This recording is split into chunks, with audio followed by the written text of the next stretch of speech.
Bonjour, pouvez-vous nous parler du marché sur lequel vous évoluez? Bonjour, le marché sur lequel nous intervenons est à deux niveaux. Tout d'abord, le marché de nos franchisés, et pour lequel l'agence immobilière moyenne a un niveau de performance qui aujourd'hui est très faible, ce qui n'est pas le cas dans le réseau agence principale. L'agence immobilière française, 27 000 agences à peu près, sur les 27 000, 6 à 7 000 structurées.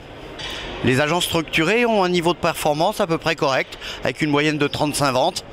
Mais si on fait la moyenne du nombre de transactions réalisées par une agence immobilière en France, c'est-à-dire en divisant le nombre de transactions réalisées en tout par les agences immobilières par rapport à leur marché global, eh bien on s'aperçoit que les agences ne réalisent qu'environ 16 ventes par an, ce qui est un très mauvais score. Les agences indépendantes, elles, c'est 11 ventes par an.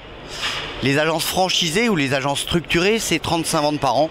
Et pour agence principale, c'est environ 60 ventes par an en moyenne. Ça, c'est le premier aspect. Le deuxième aspect, c'est le marché global. Le marché global où aujourd'hui les agences immobilières sont en conquête de leur marché. Il y a quelques années, les agences immobilières représentaient à peu près 45% de leur marché.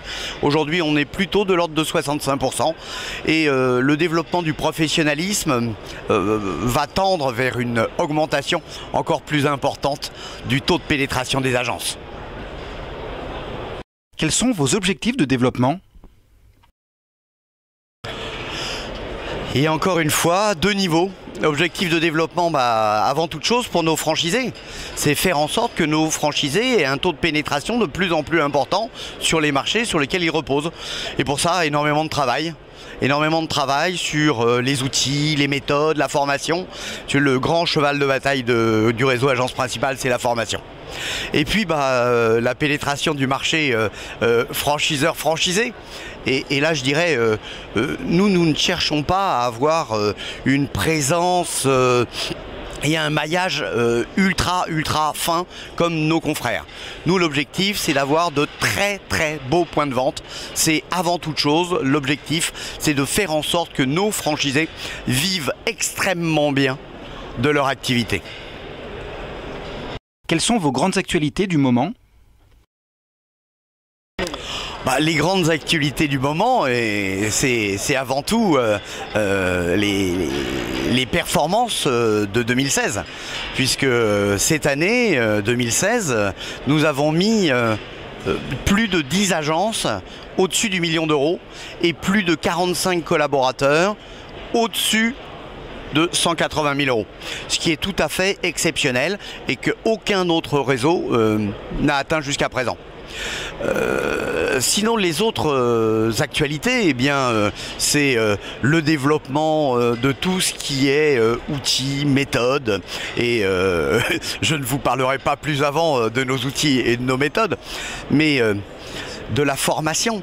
Parce que la formation, c'est un vecteur déterminant de la réussite. Et plus nos agences seront performantes en termes de formation de leurs collaborateurs, plus le développement de leurs services sera élevé, plus le taux de performance de nos agences et leur taux de pénétration sera élevé. Donc c'est ça notre actualité. Et c'est notre actualité quotidienne. C'est ce qui nous motive et ce qui nous fait nous lever le matin de façon à ce que nous ayons les agences les plus performantes possibles. Et enfin, quel message aimeriez-vous adresser aux candidats? Eh bien, le message que j'aimerais adresser aux candidats, c'est de choisir une franchise qui va leur permettre d'assurer leur propre développement personnel. Comment est-ce qu'on fait pour savoir si une franchise va correspondre à mon propre développement personnel? Eh bien d'abord, est-ce que le maillage de cette franchise n'est pas déjà tellement serré que je n'ai aucune chance de développement? Est-ce que l'intérêt du franchiseur correspond à l'intérêt du franchisé? Est-ce qu'il y a à l'intérieur des outils? Parce qu'une marque seule ne sert à rien. Vous mettez cheval de course sur une chèvre, ce sera toujours une chèvre et pas un cheval de course. Alors que si jamais on met en place les outils de formation et les outils de travail qui permettent d'avoir un niveau de performance élevé, là on a des chances de réussir. Voilà le message que j'aimerais passer et j'espère qu'il sera bien entendu. Merci de votre attention et à très bibientôt sur agenceprincipale.com. À bientôt.